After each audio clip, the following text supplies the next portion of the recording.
Bonjour et bienvenue dans ma cuisine. On n'est pas mercredi, c'est pas le jour du congélos pizza time, mais on est là pour faire une nouvelle recette facile. Aujourd'hui, on va faire des yakisoba. Cette vidéo fait suite à celle de la semaine dernière dans laquelle je suis allé visiter une épicerie japonaise et on va tester certains des produits que j'ai achetés. Et si vous l'avez pas encore vu, je vais vous mettre un lien pour aller les regarder juste ici. Tadadada, recette rapide. Les yakisoba, ce sont des nouilles japonaises qu'on retrouve énormément dans toute la culture street food, qu'on peut acheter facilement dans des petites échoppes, dans les festivals, dans la rue, mais qu'on peut aussi très bien faire chez soi. C'est facile à faire, c'est rapide, ça coûte pas cher et tout le monde aime ça. Les petits comme les grands, c'est un peu l'équivalent du coquillet de jambon chez nous.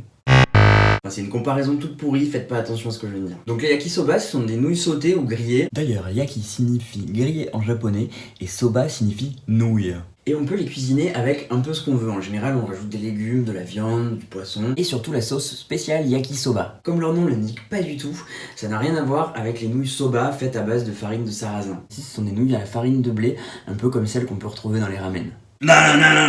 Recette rapide. Pour réaliser cette recette, vous aurez besoin de nouilles yakisoba, de la sauce yakisoba qui va avec, d'un poivron, d'une carotte, un oignon, de champignons shiitake, de petites crevettes décortiquées, de graines de sésame. On enlève la sauce de son emballage, on garde le sourire, on découpe les carottes en fines lamelles, pareil pour les poivrons, les oignons en petits dés et on est prêt à commencer, c'est parti. Dans l'idéal, pour cuisiner ce plat, vous aurez besoin d'un teppan, c'est une espèce de grosse plancha japonaise. Mais si comme moi, vous avez pas ça sous la main, une grosse poêle ou un wok, ça fera largement l'affaire. Je vais commencer par faire revenir mes légumes. Dans l'idéal, il faudrait de l'huile neutre, mais encore une fois, j'en ai pas. Donc la bonne huile d'olive du soleil, ça fera aussi bien l'affaire. En plus, il y a quoi de meilleur que des légumes revenus à l'huile d'olive, hein? Quoi Plein de trucs en vrai, hein, mais... Je vous explique pas comment faire revenir des légumes, c'est bon, hein?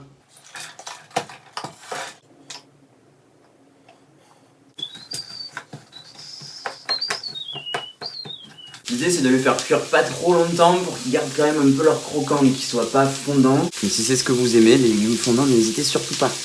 Moi en tout cas, je vais essayer de les faire le plus croquant possible. Pendant qu'ils commencent à cuire, je vais recouper les champignons un petit peu, pour pas les mettre en entier parce que ça fait quand même un peu gros. Une fois que c'est fait et que les légumes ont déjà bien commencé à cuire, on peut les rajouter parce que ça cuit beaucoup plus rapidement. Ça permet qu'ils soient prêts en même temps. Et c'est chouette avec cette recette, c'est que vous pouvez mettre un peu ce que vous voulez dedans. Là, moi j'ai mis poivron, carottes, oignons et champignons shiitake. Et si vous voulez mettre des courgettes, un poivron rouge, du chou, vous pouvez mettre ce que vous voulez. Je vais l'accompagner de crevettes, mais vous pouvez mettre du poulet, du porc, du bœuf. Vraiment chacun sa sauce, c'est ça qui est cool. Et en plus, si vous abusez pas trop de la sauce, ça reste vraiment sain comme plat. Avec que des bonnes choses dedans. Pour les petits et pour les grands. On doit pas être trop mal là. Voilà, les légumes sont cuits, je vais les réserver, les mettre de côté pour pouvoir faire précuire les nouilles séparément.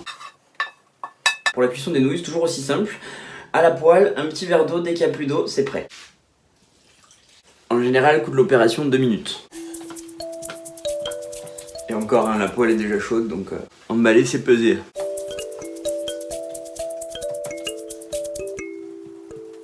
Faut surtout pas les recouvrir, les faire cuire comme des pâtes classiques. Il faut juste mettre vraiment un fond d'eau. Le but c'est quand même qu'elles soient un peu croustillantes par endroits.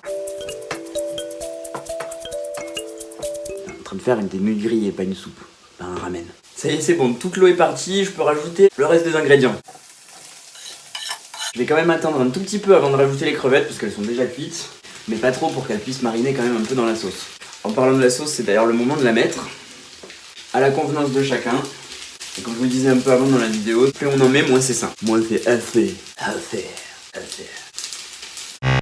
Si je l'ouvre, c'est mieux. Pour un plat comme ça, moi j'en mets l'équivalent de 2 cuillères à soupe, à la louche. Et puis il faut mélanger.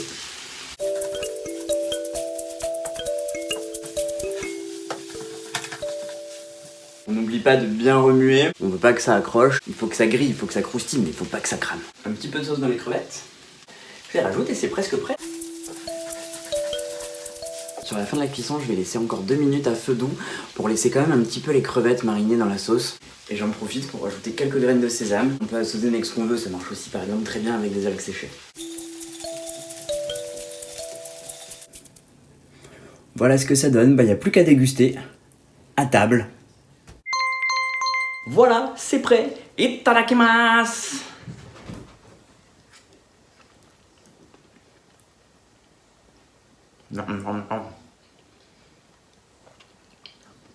C'est très très bon. Si vous avez aimé mon super t-shirt qui n'avait rien à voir avec cette vidéo, bah y a pas de lien dans la description pour l'acheter. Comme d'habitude, je vous souhaite un très bon appétit. Et je vous dis à très très vite.